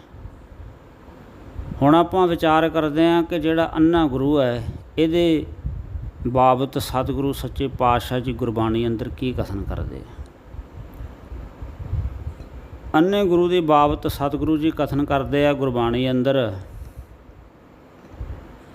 ਅੰਧਾ ਇਹ ਨ ਆਖੀਅਨ ਜਿਨ ਮੁਖ ਲੋਇਨ ਨਾਹੇ, ਅੰਧਾ ਸਈ ਨਾਨਕਾ ਖਸਮੋ ਕੁੱਥੇ ਜਾਹੇ। ਕਿ ਅੰਨੇ ਦਾ ਮਤਲਬ ਇਹ ਨਹੀਂ ਕਿ ਜਿਹਦੀਆਂ ਆ ਦੁਨਿਆਵੀ ਅੱਖਾਂ ਨਹੀਂ, ਦੁਨਿਆਵੀ ਅੱਖਾਂ ਤਾਂ ਭਾਵੇਂ ਉਹਦੀਆਂ ਸਹੀ ਸਲਾਮਤ ਹੋਣ, ਪਰ ਜਿਹੜੀਆਂ ਅੰਦਰਲੀਆਂ ਅੱਖਾਂ ਨੇ, ਜਿਨ੍ਹਾਂ ਨੂੰ ਗੁਰੂ ਅੰਗਦ ਦੇਵ ਜੀ ਮਹਾਰਾਜ ਲਿਖਦੇ ਹੈ, ਅੱਖੀਂ ਬਾਝੋਂ ਵੇਖਣਾ ਵਿਣ ਕੰਨਾਂ ਸੁਣਨਾ, ਜੀਭੇ ਬਾਝੋਂ ਬੋਲਣਾ ਵਿਣ ਹੱਥਾਂ ਕਰਨਾ। ਕਿ ਅੰਦਰਲੀਆਂ ਅਧਿਆਤਮਕ ਅੱਖਾਂ, ਉਹ ਤੀਸਰਾ ਨੇਤਰ, ਉਹ ਜਿਹਨੂੰ ਦਿਵ ਨੇਤਰ ਵੀ ਕਹਿੰਦੇ ਹੈ, ਦਸਵੇਂ ਦੁਆਰ ਵੀ ਕਹਿ ਦਿੰਦੇ ਆ, ਉਹ ਅੱਖਾਂ ਜਿਹਨੂੰ ਤੀਸਰੇ ਪਾਤਸ਼ਾਹ ਜੀ ਲਿਖਦੇ ਆ, ਕਹੋ ਨਾਨਕੇ ਨੇਤਰ ਅੰਧ ਸੇ ਸਤਿਗੁਰ ਮਿਲਿਆ ਦਿਵ ਦ੍ਰਿਸ਼ਟ ਹੋਈ। ਜਦੋਂ ਦਿਵ ਦ੍ਰਿਸ਼ਟੀ ਖੁੱਲ੍ਹ ਜਾਵੇ। ਪਰ ਜੇਕਰ ਦਿਵ ਦ੍ਰਿਸ਼ਟੀ ਨਹੀਂ ਖੁੱਲ੍ਹੀ ਤੇ ਫਿਰ ਉਹ ਅੰਨਾ ਹੀ ਹੈ। ਇਸ ਕਰਕੇ ਪਾਤਸ਼ਾਹ ਜੀ ਕਥਨ ਕਰਦੇ, ਗੁਰੂ ਜਿਨ੍ਹਾਂ ਕਾ ਅੰਧਲਾ ਸਿੱਖ ਵੀ ਅੰਧੇ ਕਰਮ ਕਰੇਨ, ਉਹ ਭਾਣੇ ਚੱਲਣ ਆਪਣੇ ਨਿਤ ਝੂਠੋ ਝੂਠ ਬੋਲੇਨ। ਤੇ ਪਾਤਸ਼ਾਹ ਜੀ ਕਥਨ ਕਰਦੇ ਕਿ ਜਿਹੜਾ ਆਪ ਅੰਨਾ ਹੋਵੇ, ਤੇ ਗੁਰੂ ਜੀ ਕਥਨ ਕਰਦੇ ਆ, ਅੰਧੇ ਕੇ ਰਾਹੇ ਦੱਸਿਆ ਅੰਧਾ ਹੋਏ ਸੋ ਜਾਏ, ਹੋਏ ਸੁਜਾਖਾ ਨਾਨਕਾ ਸੋ ਕਿਉਂ ਉੱਜੜ ਪਾਏ। ਪਾਤਸ਼ਾਹ ਜੀ ਕਥਨ ਕਰਦੇ ਕਿ ਅੰਨੇ ਦੇ ਦੱਸੇ ਰਾਹ 'ਤੇ ਅੰਨਾ 'ਤੇ ਜਾ ਸਕਦਾ ਹੈ, ਪਰ ਜਿਹੜਾ ਸੁਜਾਖਾ ਹੈ ਉਹ ਨਹੀਂ ਜਾ ਸਕਦਾ। ਕਿਉਂਕਿ ਜਿਹਨੂੰ ਪਰਮੇਸ਼ਰ ਨੇ ਕੋਈ ਮਤ ਬੁੱਧੀ ਬਖਸ਼ੀ ਹੈ, ਵਿਚਾਰ ਵਾਲੀ, ਜਿਹਦੇ ਕੋਲ ਵਿਵੇਕ ਬੁੱਧੀ ਹੈ, ਉਹ ਫਿਰ ਇਹੋ ਜਿਹੇ ਨਕਲੀਆਂ ਦੇ ਮਗਰ ਨਹੀਂ ਤੁਰਦਾ, ਅੰਨਿਆਂ ਦੇ ਮਗਰ ਨਹੀਂ ਤੁਰਦਾ, ਉਹ ਇਹਨਾਂ ਤੋਂ ਬਚ ਕੇ ਰਹਿੰਦਾ ਹੈ। ਹੁਣ ਜਿਹੜੇ ਦੂਸਰੀ ਕਿਸਮ ਦੇ ਹੈ, ਉਹਨਾਂ ਨੂੰ ਕਹਿੰਦੇ ਆ ਕੱਚੇ ਗੁਰੂ, ਕੱਚਾ ਗੁਰੂ। ਪਾਤਸ਼ਾਹ ਜੀ ਕੱਚੇ ਗੁਰੂ ਬਾਰੇ ਲਿਖਦੇ ਆ, ਕਾਚੇ ਗੁਰ ਤੇ ਮੁਕਤ ਨਾ ਹੁਆ। ਹੁਣ ਜਿਹੜਾ ਕੱਚਾ ਹੈ ਉਹ ਕਿਸੇ ਦਾ ਭਲਾ ਨਹੀਂ ਕਰ ਸਕਦਾ। ਭਾਵ ਕਿ ਜਿਹਦੀ ਭਗਤੀ ਕੱਚੀ ਹੈ, ਅਜੇ ਮਨ ਕੱਚਾ, ਕੋਈ ਅਵਸਥਾ ਨਹੀਂ, ਉਹਨਾਂ ਦੀ ਬਾਬਤ ਸਤਿਗੁਰੂ ਜੀ ਕਥਨ ਕਰਦੇ ਹੈ, ਜਿਨ ਕੋ ਮਨ ਕੀ ਪ੍ਰਤੀਤ ਨਾਹੀ ਨਾਨਕ ਸੇ ਕਿਆ ਕਥੈ ਗਿਆਨ ਹੈ। ਹੁਣ ਜਿਹਦਾ ਮਨ ਅਜੇ ਮਾਇਆ ਦੇ ਵਿੱਚ ਹੀ ਤੁਰਿਆ ਫਿਰਦਾ ਹੈ, ਜਿਹੜਾ ਅਜੇ ਮੋਹ ਮਾਇਆ ਦੇ ਵਿੱਚ ਫਸਿਆ ਹੈ, ਅਤੇ ਉਹ ਕਿਸੇ ਨੂੰ ਇਸ ਅੰਧਕਾਰ ਦੇ ਵਿੱਚੋਂ, ਇਸ ਵਹਿਮ ਭਰਮ ਦੇ ਵਿੱਚੋਂ, ਇਸ ਮੋਹ ਮਾਇਆ ਦੇ ਵਿੱਚੋਂ ਕਿਵੇਂ ਕੱਢ ਸਕਦਾ। ਇਸ ਕਰਕੇ ਜਿਹੜੇ ਕੱਚੇ ਨੇ, ਬੜੇ ਆ ਸੰਸਾਰ ਦੇ ਉੱਤੇ ਆਪਣੇ ਆਪ ਨੂੰ ਗੁਰੂ ਹੋਣ ਦਾ ਦਾਅਵਾ ਕਰਦੇ ਹੈ, ਪਰ ਉਹ ਕਿਸੇ ਦਾ ਕਲਿਆਣ ਨਹੀਂ ਕਰ ਸਕਦੇ। ਇਸ ਵਾਸਤੇ ਪਾਤਸ਼ਾਹ ਜੀ ਕਥਨ ਕਰਦੇ ਕਿ ਭਾਈ ਇਹਨਾਂ ਕੱਚਿਆਂ ਤੋਂ ਵੀ ਬਚ ਕੇ। ਗੁਰਬਾਣੀ ਅੰਦਰ ਪਾਤਸ਼ਾਹ ਜੀ ਕਥਨ ਕਰਦੇ ਆ, ਨਾਨਕ ਕੱਚੜਿਆਂ ਸੋਂ ਤੋੜ ਢੂੰਡ ਸੰਤ ਸੱਜਣ ਪੱਕਿਆਂ, ਉਹ ਨਾ ਜਵੰਦਾ ਵਿਛੜੈ ਮੋਇਆ ਨਾ ਜਾਹੀ ਛੋੜ। ਕਿ ਭਾਈ ਜੇ ਤੁਹਾਡੀ ਕਿਸੇ ਕੱਚੇ ਦੇ ਨਾਲ ਲੱਗੀ ਹੈ ਤਾਂ ਉਹ ਜਿਹੜੀ ਆ ਤੋੜ ਦਿਓ, ਕਿਉਂਕਿ ਬਾਅਦ ਵਿੱਚ ਪਛਤਾਉਣਾ ਹੀ ਪਵੇਗਾ। ਇਹ ਆ ਦੂਜੀ ਕਿਸਮ ਦੇ ਕੱਚੇ ਗੁਰੂ। ਅਤੇ ਤੀਸਰੀ ਕਿਸਮ ਦੇ ਜਿਹੜੇ ਵਿਦਵਾਨਾਂ ਨੇ ਗੁਰੂ ਮੰਨਿਆ, ਉਹਨਾਂ ਨੂੰ ਕਹਿੰਦੇ ਆ ਵਿਦਵਾਨ ਗਿਆਨੀ ਪੰਡਿਤ ਗੁਰੂ, ਜਿਨ੍ਹਾਂ ਨੂੰ ਕਿਤਾਬੀ ਗਿਆਨ ਹੋਇਆ ਕਰਦਾ ਹੈ, ਅਕਸ਼ਰੀ ਗਿਆਨ ਜਿਹਨੂੰ ਕਹਿ ਸਕਦੇ ਹਾਂ। ਚੁੰਚ ਗਿਆਨੀ, ਕੇਵਲ ਪੜ੍ਹਿਆ ਜਿਹੜਾ ਉਹ ਦਿਮਾਗ ਦੇ ਵਿੱਚ ਫਿੱਟ ਕੀਤਾ ਹੁੰਦਾ। ਉਹਨਾਂ ਦੀ ਬਾਬਤ ਭਗਤ ਕਬੀਰ ਸਾਹਿਬ ਜੀ ਕਥਨ ਕਰਦੇ ਆ ਕਿ ਭਾਈ ਕਬੀਰ ਬਾਹਮਣ ਗੁਰੂ ਹੈ ਜਗਤ ਕਾ, ਭਗਤਨ ਕਾ ਗੁਰ ਨਾ ਹੈ, ਆਪ ਡੁੱਬਾ ਚਹੁ ਵੇਦ ਮੈਂ ਚੇਲੇ ਦੀਏ ਬਹਾਏ। ਕਿ ਭਾਈ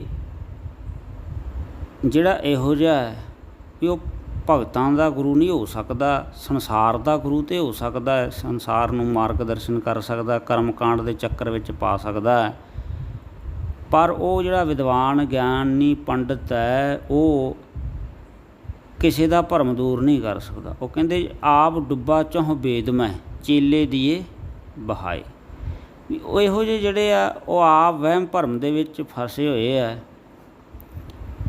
ਜਿਹੜਾ ਪਾਪ ਪੁੰਨ ਵੇਦ ਦ੍ਰਿੜਾਇਆ ਦੇ ਜਿਹੜੇ ਇਸ ਤਰ੍ਹਾਂ ਦੇ ਬਚਨ ਆਉਂਦੇ ਗੁਰਬਾਣੀ ਅੰਦਰ ਵੀ, ਉਹ ਇਹਨਾਂ ਚੀਜ਼ਾਂ ਨੂੰ ਦ੍ਰਿੜ ਕਰਾਈ ਜਾਂਦੇ ਆ, ਪਰ ਜਿਹੜੀ ਅਸਲ ਚੀਜ਼ ਹੈ ਉਸ ਦੀ ਜਾਣਕਾਰੀ ਨਹੀਂ। ਇਹ ਤਾਂ ਕੇਵਲ ਸੰਸਾਰ ਨੂੰ ਉਹਨਾਂ ਨੇ ਜਿਹੜਾ ਹੈ ਭਰਮ ਦੇ ਵਿੱਚ ਪਾਇਆ ਆ। ਇਹ ਗਰੀਬ ਨਵਾਜ ਕਥਨ ਕਰਦੇ ਭਾਈ ਜਿਹੜੇ ਇਹੋ ਜਿਹੀ ਕਿਸਮ ਦੇ ਗੁਰੂ ਹੋਇਆ ਕਰਦੇ, ਵਿਦਵਾਨ ਪੰਡਿਤ ਗੁਰੂ ਹੈ, ਉਹ ਕੇਵਲ ਉਹਨਾਂ ਕੋਲ ਅੱਖਰੀ ਗਿਆਨ ਹੈ, ਅਨੁਭਵ ਗਿਆਨ ਨਹੀਂ। ਜਿਹੜਾ ਗਿਆਨ ਹੋਇਆ ਕਰਦਾ ਉਹਦਾ ਅਨੁਭਵ ਜਿਹੜਾ ਹੈ ਉਹ ਪਿਤਾ ਹੈ। ਅਨੁਭਵ ਗਿਆਨ ਜਿਹਨੂੰ ਹੋਵੇ ਉਹ ਕੁਛ ਹੋਰ ਚੀਜ਼ ਹੈ, ਪਰ ਜਿਹੜਾ ਅਜੇ ਹਨੇਰੇ ਦੇ ਵਿੱਚ ਹੈ ਉਹ ਕਿਸੇ ਦੀ ਕਲਿਆਣ ਨਹੀਂ ਕਰਦਾ। ਇਸੇ ਕਰਕੇ ਗੁਰਬਾਣੀ ਅੰਦਰ ਪਾਤਸ਼ਾਹ ਜੀ ਕਥਨ ਕਰਦੇ, ਅਸੰਤ ਅਨਾੜੀ ਕਦੇ ਨਾ ਸੂਝੈ, ਕਥਨੀ ਕਰੈ ਮਾਇਆ ਨਾਲ ਲੂਝੈ। ਕਿਉਂਕਿ ਉਹਦਾ ਮਨ ਜਿਹੜਾ ਜੇ ਮੋਹ ਮਾਇਆ ਵਿੱਚ ਫਸਿਆ ਹੁੰਦਾ ਹੈ, ਉਹ ਤ੍ਰੈ ਗੁਣਾਂ ਦੇ ਵਿੱਚ ਹੈ, ਤ੍ਰੈ ਗੁਣਾਂ ਤੋਂ ਬਾਹਰ ਨਹੀਂ ਹੈ। ਸੋ ਇਸ ਤੋਂ ਅਗਲੀ ਇੱਕ ਕਿਸਮ ਵਿਦਵਾਨਾਂ ਨੇ ਮੰਨੀ, ਉਹਨੂੰ ਕਹਿੰਦੇ ਆ ਕਰਾਮਾਤੀ ਗੁਰੂ। ਇਹਨਾਂ ਦੀ ਬਾਬਤ ਵੀ ਪਾਤਸ਼ਾਹ ਜੀ ਕਥਨ ਕਰਦੇ, ਭੇਖ ਦਿਖਾਵੇ ਜਗਤ ਕੋ ਲੋਗਨ ਕੋ ਬਸ ਕੀਨ, ਅੰਤਕਾਲ ਕਾਤੀ ਕੱਟਿਓ ਬਾਸ ਨਰਕ ਮੋਲੀ। ਅਤੇ ਪਹਿਲੇ ਪਾਤਸ਼ਾਹ ਜੀ ਮਹਾਰਾਜ ਜਿਹੜੇ ਹੈ ਉਹ ਆਸਾ ਦੀ ਵਾਰ ਦੇ ਵਿੱਚ ਪਾਤਸ਼ਾਹ ਜੀ ਕਥਨ ਕਰਦੇ ਆ ਕਿ ਭਾਈ ਜਿਹੜੇ ਇਹੋ ਜਿਹੀ ਕਿਸਮ ਦੇ ਹੋਇਆ ਕਰਦੇ ਆ, ਉਹਨਾਂ ਦੀ ਬਾਬਤ ਪਾਤਸ਼ਾਹ ਜੀ ਇਸ ਤਰ੍ਹਾਂ ਕਥਨ ਕਰਦੇ ਆ, ਵਾਇਨ ਚੇਲੇ ਨੱਚਣ ਗੁਰ, ਪੈਰ ਹਿਲਾਇਨ ਫੇਰਨ ਸਿਰ, ਉੱਡ ਉੱਡ ਰਾਵਾ ਝਾਟੈ ਪਾਏ, ਵੇਖੈ ਲੋਕ ਹੱਸੈ ਕਰ ਜਾਏ, ਰੋਟੀਆਂ ਕਾਰਨ ਪੂਰੇ ਹਿਤਾਲ, ਆਪ ਪਛਾੜੈ ਧਰਤੀ ਨਾਲ। ਹੁਣ ਜਿਹੜੇ ਇਹੋ ਜਿਹੀ ਕਿਸਮ ਦੇ ਗੁਰੂ ਹੋਇਆ ਕਰਦੇ ਹੈ, ਪਾਤਸ਼ਾਹ ਜੀ ਕਥਨ ਕਰਦੇ ਨੇ ਕਿ ਭਾਈ ਉਹ ਤਾਂ ਕੇਵਲ ਰੋਟੀਆਂ ਕਾਰਨ ਪੂਰੇ ਤਾਲ ਹੈ, ਅਤੇ ਸਿਰ ਦੇ ਵਿੱਚ ਸਵਾਹ ਪਾ ਕੇ ਜਾਂ ਆਪਣੇ ਸਿਰ ਦੇ ਵਾਲ ਪੁੱਟ ਕੇ ਉਹ ਗੁਰੂ ਹੋਣ ਦਾ ਦਾਅਵਾ ਕਰਦੇ ਆ। ਆਪ ਤੇ ਜਿਹੜੇ ਇਸ ਭਰਮ ਦੇ ਵਿੱਚ ਪਏ ਆ, ਪਰ ਦੂਜਿਆਂ ਨੂੰ ਵੀ ਇਸ ਭਰਮ ਦੇ ਵਿੱਚ ਪਾਉਂਦੇ ਆ। ਹੁਣ ਕਈ ਚੌਂਕੀਆਂ ਵੀ ਲਾਉਂਦੇ ਆ ਅਤੇ ਗੁਰੂ ਹੋਣ ਦਾ ਦਾਅਵਾ ਕਰਦੇ ਆ।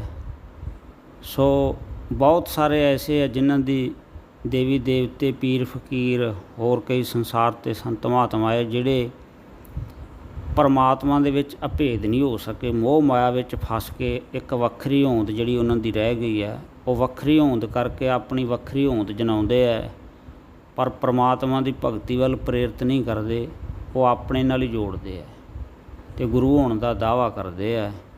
ਇਹਨਾਂ ਤੋਂ ਵੀ ਸਾਧ ਸੰਗਤ ਜੀ ਬਚ ਕੇ ਰਹਿਣਾ ਚਾਹੀਦਾ ਹੈ, ਕਿਉਂਕਿ ਇਹ ਵੀ ਕਲਿਆਣ ਨਹੀਂ ਕਰ ਸਕਦੇ। ਕਿਉਂਕਿ ਜਿਹੜਾ ਬੰਦਾ ਆਪ ਨਹੀਂ ਮੁਕਤ ਹੋਇਆ ਅਤੇ ਉਹ ਕਿਸੇ ਨੂੰ ਕੀ ਮੁਕਤ ਕਰ ਸਕਦਾ।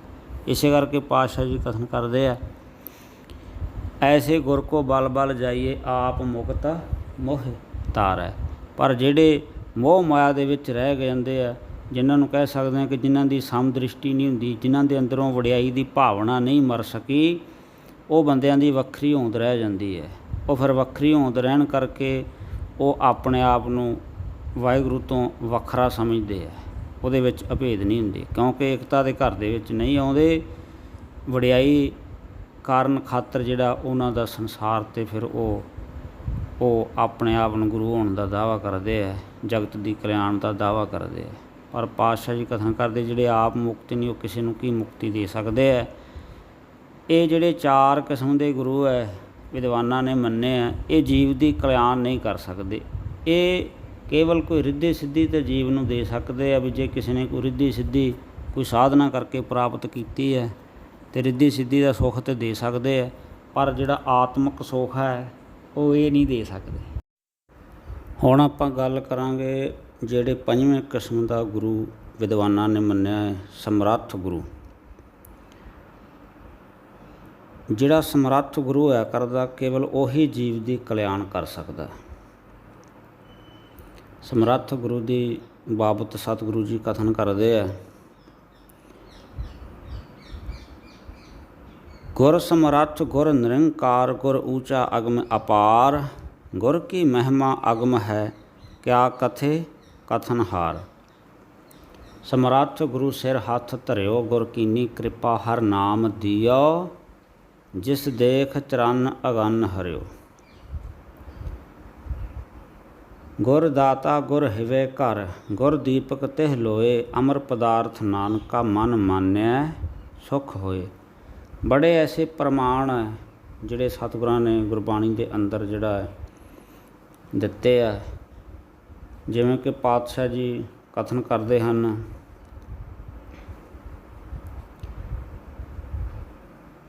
ਤਤ ਨਿਰੰਜਨ ਜੋਤ ਸਬਾਈ, ਸੋਹੰ ਭੇਦ ਨ ਕੋਈ ਜਿਉ, ਅਪਰੰਪਰ ਪਾਰ ਬ੍ਰਹਮ ਪਰਮੇਸ਼ਰ, ਨਾਨਕ ਗੁਰ ਮਿਲਿਆ ਸੋਈ ਜੀਉ।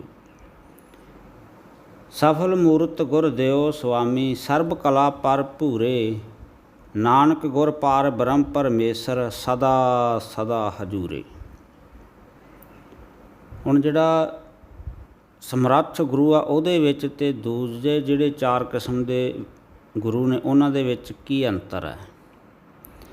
ਜਿਹੜਾ ਸਭ ਤੋਂ ਵੱਡਾ ਅੰਤਰ ਉਹ ਇਹ ਹੈ ਕਿ ਜਿਹੜਾ ਸਤਿਗੁਰ ਮੇਰਾ ਮਾਰਜੀ ਵੱਲ ਹੈ, ਸਤਿਗੁਰ ਮੇਰਾ ਸਦਾ ਪ੍ਰਤੀਪਲ ਹੈ, ਜਿਹੜਾ ਪੂਰਾ ਗੁਰੂ ਆ ਉਹ ਸਮਰੱਥ ਹੈ, ਉਹਦੇ ਕੋਲ ਸਰਬ ਕਲਾ ਸੰਪੰਨ ਹੈ, ਉਹਦੇ ਵਿੱਚ ਕੋਈ ਵੀ ਕਿਸੇ ਪ੍ਰਕਾਰ ਦੀ ਕਮੀ ਨਹੀਂ।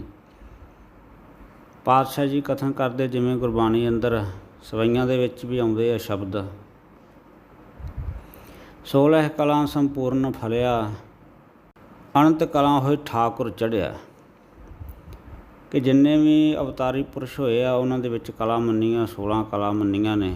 ਜਿਵੇਂ ਕਿ ਰਾਮਚੰਦਰ ਜੀ ਦੇ ਵਿੱਚ 14 ਕਲਾ ਸਨ ਅਤੇ ਕ੍ਰਿਸ਼ਨ ਜੀ ਦੇ ਵਿੱਚ 16 ਕਲਾ ਸਨ। ਪਰ ਗੁਰੂ ਨਾਨਕ ਸਾਹਿਬ ਜੀ ਦੀ ਬਾਬਤ ਗੁਰਬਾਣੀ ਅੰਦਰ ਹੀ ਲਿਖਿਆ ਗਿਆ ਕਿ ਸਤਿਗੁਰੂ ਨਾਨਕ ਪਾਤਸ਼ਾਹ ਜੀ ਅਨਕ ਕਲਾ ਹੋਏ ਠਾਕੁਰ ਚੜ੍ਹਿਆ।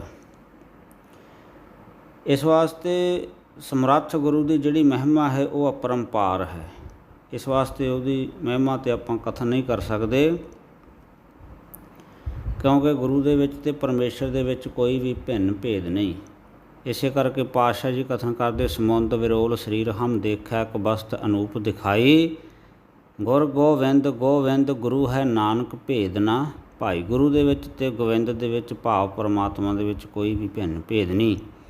ਹੁਣ ਸਮਰੱਥ ਗੁਰੂ ਦੇ ਵਿੱਚ ਜਿੰਨੀ ਸਮਰੱਥਾ ਹੋਇਆ ਕਰਦੀ ਸਾਧ ਸੰਗਤ ਜੀ, ਜਿਵੇਂ ਕਿ ਤੀਸਰੇ ਪਾਤਸ਼ਾਹ ਨੇ ਕਾਲ ਨੂੰ ਰੋਕ ਦਿੱਤਾ ਵੀ ਗੋਬਿੰਦਵਾਲ ਦੀ ਧਰਤੀ 'ਤੇ ਨਹੀਂ ਆਉਣ ਦਿੱਤਾ। ਜਿਵੇਂ ਪੰਚਮ ਪਾਤਸ਼ਾਹ ਜੀ ਮਹਾਰਾਜ ਨੇ ਸੰਮਣ ਮੂਸਣ ਦੀ ਸਾਖੀ ਸੁਣੀ ਆ, ਪਿਤਾ ਨੇ ਪੁੱਤਰ ਦਾ ਸੀਸ ਕੱਟਿਆ ਅਤੇ ਮਹਾਰਾਜ ਨੇ ਫਿਰ ਜਿਹੜਾ ਸੀ ਉਹਨਾਂ ਨੂੰ ਜੋੜ ਦਿੱਤਾ ਅਤੇ ਗੁਰੂ ਸਾਹਿਬ ਨੇ ਉਹਨੂੰ ਜੀਵਨ ਦਾਨ ਬਖਸ਼ਿਆ।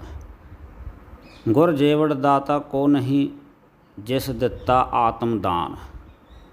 ਧੰਨ ਗੁਰੂ ਗੋਬਿੰਦ ਸਿੰਘ ਮਹਾਰਾਜ ਸੱਚੇ ਪਾਤਸ਼ਾਹ ਜੀ ਸਮਰੱਥ ਗੁਰੂ, ਜਿਨ੍ਹਾਂ ਨੇ 5 ਪਿਆਰਿਆਂ ਦੇ ਸੀਸ ਕੱਟ ਕੇ ਧੜ ਕਿਸੇ ਹੋਰ ਦਾ ਸੀਸ ਕਿਸੇ ਹੋਰ ਦਾ ਜੋੜ ਕਰਕੇ ਅਤੇ ਉਹਨਾਂ ਨੂੰ ਜਿਹੜਾ ਹੈ ਫਿਰ ਜੀਵਨ ਦਾਨ ਦਿੱਤਾ। ਇੱਥੋਂ ਪਤਾ ਲੱਗਦਾ ਸਤਿਗੁਰ ਮੇਰਾ ਮਾਰਜੀ ਵੱਲ ਹੈ। ਇਹ ਹੋਇਆ ਕਰਦੇ ਆ ਸਮਰੱਥ ਗੁਰੂ ਦੀ ਕਲਾ। ਅਤੇ ਵੱਡੀ ਜਿਹੜੀ ਚੀਜ਼ ਆ ਉਹ ਇਹ ਹੈ ਕਿ ਪੂਰਾ ਗੁਰੂ ਜਿਹੜਾ ਉਹ ਹੀ ਜੰਮਣ ਮਰਨ ਕੱਟ ਸਕਦਾ ਹੈ। ਜਿਵੇਂ ਕਿ ਸਵਈਆਂ ਦੇ ਵਿੱਚ ਆਪ ਜੀ ਸਰਵਣ ਕਰਦੇ ਹੋ ਕਿ ਦਰਸ਼ਨ ਪਰਸਿਆ ਗੁਰੂ ਕੈ, ਜਨਮ ਮਰਨ ਦੁੱਖ ਜਾਏ। ਇੱਕ ਪੂਰਨ ਪੁਰਖ ਦੇ ਦਰਸ਼ਨ ਕਰੀਏ ਜਿਹਦੇ ਅੰਦਰ ਨਾਮ ਪ੍ਰਗਟ ਹੋਇਆ ਵੇ ਜੀ, ਉਹਦੇ ਸਰੀਰ ਦੇ ਦਰਸ਼ਨ ਕਰ ਲਈਏ ਜਿਹਦੇ ਵਿੱਚ ਨਾਮ ਪ੍ਰਗਟ ਹੋਇਆ। ਸੰਤਿਕ ਅਵਸਥਾ ਦਾ ਨਾਮ ਹੈ, ਸਰੀਰ ਦਾ ਨਾਮ ਨਹੀਂ। ਜਿਸ ਹਿਰਦੇ ਦੇ ਵਿੱਚ ਨਾਮ ਪ੍ਰਕਾਸ਼ ਹੋਵੇ, ਪ੍ਰਗਟ ਹੋ ਜਾਵੇ, ਉਹ ਸਰੀਰ ਦਾ ਦਰਸ਼ਨ ਕਰ ਲਈਏ। ਅਤੇ ਇੱਥੋਂ ਤੱਕ ਵਿਦਵਾਨਾਂ ਨੇ ਮੰਨਿਆ ਕਿ ਉਹ ਜਿਹੜਾ ਪੂਰਨ ਮਹਾਤਮਾ ਦੇ ਦਰਸ਼ਨਾਂ ਦਾ ਫਲ ਇਹ ਹੈ, ਬ੍ਰਹਮ ਗਿਆਨੀ ਕੇ ਦਰਸ ਵੱਡ ਭਾਗੀ ਪਾਈਏ, ਕਿ ਉਹ ਬੰਦੇ ਨੂੰ ਇੱਕ ਜਿਹੜਾ ਜਨਮ ਦੁਬਾਰਾ ਮਿਲ ਜਾਂਦਾ, ਭਾਵ ਧਰਤੀ 'ਤੇ ਨਾਮ ਜਪਣ ਵਾਸਤੇ ਉਹਦੇ ਨਾਲ ਰਹਿਤ ਹੋ ਜਾਂਦੀ, ਯਾਨੀ ਕਿ ਉਹਨੂੰ ਇੱਕ ਮੌਕਾ ਮਿਲ ਜਾਂਦਾ। ਪਰ ਜੇ ਪੂਰੀ ਭਾਵਨਾ ਲੈ ਕੇ ਗੁਰੂ ਦੇ ਦਰਸ਼ਨ ਕਰੀਏ ਅਤੇ ਸਵਈਆਂ ਵਿੱਚ ਲਿਖਿਆ ਗਿਆ ਭੱਟ ਸਾਹਿਬਾਨ ਵੱਲੋਂ ਕਿ ਜੇ ਪੂਰੇ ਗੁਰੂ ਦੇ ਦਰਸ਼ਨ ਕਰ ਲਵੇ ਅਤੇ ਕਹਿੰਦੇ ਦੁਬਾਰਾ ਜਨਮ ਧਾਰਨ ਦੀ ਵੀ ਲੋੜ ਨਹੀਂ। ਗੁਰੂ ਸਾਹਿਬ ਜਿਹੜੇ ਆ ਜਨਮ ਮਰਨ ਕੱਟ ਦਿੰਦੇ ਆ। ਜਿਵੇਂ ਕਿ ਗੁਰੂ ਹਰਗੋਬਿੰਦ ਸਾਹਿਬ ਮਹਾਰਾਜ ਸੱਚੇ ਪਾਤਸ਼ਾਹ ਜੀ ਨੇ ਆਗਰੇ ਦੀ ਧਰਤੀ 'ਤੇ ਇੱਕ ਗਰੀਬ ਸਿੱਖ ਜਿਹਨੇ 1 ਟਕਾ ਰੱਖ ਕੇ ਅਤੇ ਘਾਹ ਦੀ ਪੰਡ ਰੱਖ ਕੇ ਸਤਿਗੁਰਾਂ ਨੂੰ ਬੇਨਤੀ ਕੀਤੀ ਕਿ ਮਹਾਰਾਜ ਮੇਰਾ ਜਨਮ ਮਰਨ ਕੱਟ ਦਿਓ। ਉਹ ਗੁਰਦੁਆਰਾ ਅੱਜ ਵੀ ਉੱਥੇ ਮੌਜੂਦ ਹੈ। ਅਤੇ ਸਤਿਗੁਰਾਂ ਨੇ ਐਸੀ ਉਹਦੇ 'ਤੇ ਕਿਰਪਾ ਦ੍ਰਿਸ਼ਟੀ ਕਰਤੀ, 1 ਟਕਾ ਅੱਗੇ ਰੱਖਿਆ ਅਤੇ 1 ਘਾਹ ਦੀ ਪੰਡ। ਗੁਰੂ ਸਾਹਿਬ ਐਸੇ ਪ੍ਰਸੰਨ ਹੋ ਗਏ, ਐਸੇ ਦਿਆਲੂ ਕਿਰਪਾਲੂ ਮਹਾਰਾਜ ਨੇ ਉਹਦਾ ਜਨਮ ਮਰਨ ਹੀ ਕੱਟ ਦਿੱਤਾ। ਸੋ ਇਹ ਹੋਇਆ ਕਰਦੀ ਹੈ ਸਮਰੱਥ ਗੁਰੂ ਦੀ ਕਲਾ। ਸਤਿਗੁਰੂ ਜਿਹੜੇ ਆ ਉਹ ਜਨਮ ਮਰਨ ਕੱਟ ਦਿੰਦੇ ਆ, ਇੱਕ ਦਾ ਨਹੀਂ ਅਨੇਕਾਂ ਦਾ ਕੱਟਿਆ ਹੈ। ਲੇਖ ਵੀ ਜਿਨ੍ਹਾਂ ਦੇ ਲੇਖਾਂ ਦੇ ਵਿੱਚ ਵੀ ਅਗਲੇ ਜਨਮ ਭੁਗਤ ਨੇ ਲਿਖੇ ਸੀ, ਜਿਵੇਂ ਪੰਚਮ ਪਾਤਸ਼ਾਹ ਦੀ ਸਾਖੀ ਆਉਂਦੀ ਆ, ਮੰਡੀ ਦਾ ਰਾਜਾ ਹਰੀ ਸਿੰਘ, ਉਹਦਾ ਜਨਮ ਮਰਨ ਜਿਹੜਾ ਸੀ 84 ਦਾ ਗੇੜ ਜਿਹੜਾ ਸੀ ਸੁਪਨੇ ਦੇ ਵਿੱਚ ਹੀ ਉਹਦਾ ਭੁਗਤਾਤਾ ਸੀ। ਇਸੇ ਤਰ੍ਹਾਂ 10ਵੇਂ ਪਾਤਸ਼ਾਹ ਜੀ ਮਹਾਰਾਜ ਨੇ, ਜਿਵੇਂ ਜਿਹੜਾ ਸ਼ਮੀਰ ਗੁਰੂ ਕਾ ਸਿੱਖ ਹੋਇਆ ਚੌਧਰੀ, ਉਹਦੇ ਵੀ ਮਹਾਰਾਜ ਨੇ 84 ਜਿਹੜੀ ਸੀ ਸੁਪਨੇ ਦੇ ਵਿੱਚ ਹੀ ਕੱਟ ਦਿੱਤੀ ਸੀ। ਸੋ ਇਹ ਹੋਇਆ ਕਰਦੀ ਹੈ ਸਮਰੱਥ ਗੁਰੂ ਦੀ ਕਲਾ। ਸੋ ਇਸ ਤਰ੍ਹਾਂ ਬੇਅੰਤ ਇਤਿਹਾਸ ਸਾਖੀਆਂ ਪਈਆਂ ਨੇ ਜਿਹੜੀਆਂ ਇਹ ਸਿੱਧ ਕਰਦੀਆਂ ਕਿ ਸਮਰੱਥ ਗੁਰੂ ਦੇ ਵਿੱਚ ਅਤੇ ਇੱਕ ਆਮ ਗੁਰੂ ਦੇ ਵਿੱਚ ਕਿੰਨਾ ਫਰਕ ਹੈ। ਇਸੇ ਕਰਕੇ ਗੁਰੂ ਨਹੀਂ ਸਤਿਗੁਰੂ ਲਿਖਿਆ। ਪੰਚਮ ਪਾਤਸ਼ਾਹ ਜੀ ਮਹਾਰਾਜ ਨੇ ਇੱਥੋਂ ਤੱਕ ਲਿਖਿਆ ਕਿ ਸਭ ਤੋਂ ਵੱਡਾ ਸਤਿਗੁਰ ਨਾਨਕ। ਉੱਥੇ ਸਤਿਗੁਰੂ ਲਿਖਿਆ ਮਹਾਰਾਜ ਨੇ ਕਿ ਸਤਿਗੁਰ ਨਾਨਕ ਜਿਨ ਕਲ ਰਾਖੀ ਮੇਰੀ, ਵੀ ਸਭ ਤੋਂ ਵੱਡਾ ਸਤਿਗੁਰੂ ਨਾਨਕ ਪਾਤਸ਼ਾਹ ਜੀ ਮਹਾਰਾਜ, ਇਹਨਾਂ ਤੋਂ ਵੱਡਾ ਉੱਚਾ ਕੋਈ ਵੀ ਨਹੀਂ। ਸੋ ਇਸ ਵਾਸਤੇ ਇਹ ਗੁਰਬਾਣੀ ਦੇ ਪ੍ਰਮਾਣ ਹੈ। ਅਤੇ ਪਾਤਸ਼ਾਹ ਜੀ ਕਥਨ ਕਰਦੇ ਹੋ, ਆਪਹੁ ਬੋਲ ਨਾ ਜਾਣਦਾ ਮੈਂ ਕਹਿਆ ਸਭ ਹੁਕਮਾਓ ਜੀਓ। ਜੈਸੀ ਮੈਂ ਆਵੇ ਖਸਮ ਕੀ ਬਾਣੀ ਤੈਸੜਾ ਕਰੀ ਗਿਆਨ ਵੇ ਲਾ ਲਓ।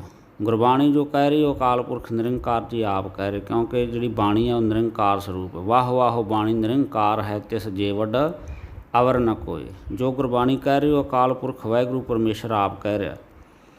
ਸੋ ਸਮਰੱਥ ਗੁਰੂ ਦੇ ਵਿੱਚ ਜਿਹੜੀ ਸਭ ਤੋਂ ਵੱਡੀ ਕਲਾ ਉਹ ਇਹ ਆ ਕਿ ਜਿਹੜਾ ਪੂਰਾ ਗੁਰੂ ਹੈ ਉਹੀ ਕੇਵਲ ਬ੍ਰਹਮ ਗਿਆਨ ਦੀ ਦਾਤ ਆਪਣੇ ਸਿੱਖ ਨੂੰ ਦੇ ਸਕਦਾ। ਅਤੇ ਉਹ ਬ੍ਰਹਮ ਗਿਆਨ ਦੀ ਦਾਤ ਪਾ ਕਰਕੇ ਸਾਧ ਸੰਗਤ ਜੀ ਜਿਹੜਾ ਜੀਵ ਆ ਉਹਦਾ ਫਿਰ ਜ਼ਿੰਦਗੀ ਭਾਵ ਉਹ ਦੁਬਾਰਾ ਇਸ ਸੰਸਾਰ ਦੇ ਉੱਤੇ ਨਹੀਂ ਆਉਂਦਾ। ਇਹ ਆ ਸਮਰੱਥ ਗੁਰੂ ਦੀ ਕਲਾ। ਬ੍ਰਹਮ ਗਿਆਨ ਦੀ ਦਾਤ ਜਿਹੜੀ ਆਮ ਬੰਦਾ ਕੋਈ ਨਹੀਂ ਦੇ ਸਕਦਾ, ਇਹ ਕੇਵਲ ਜਿਹੜਾ ਸਮਰੱਥ ਗੁਰੂ ਦੇ ਸਕਦਾ ਹੈ।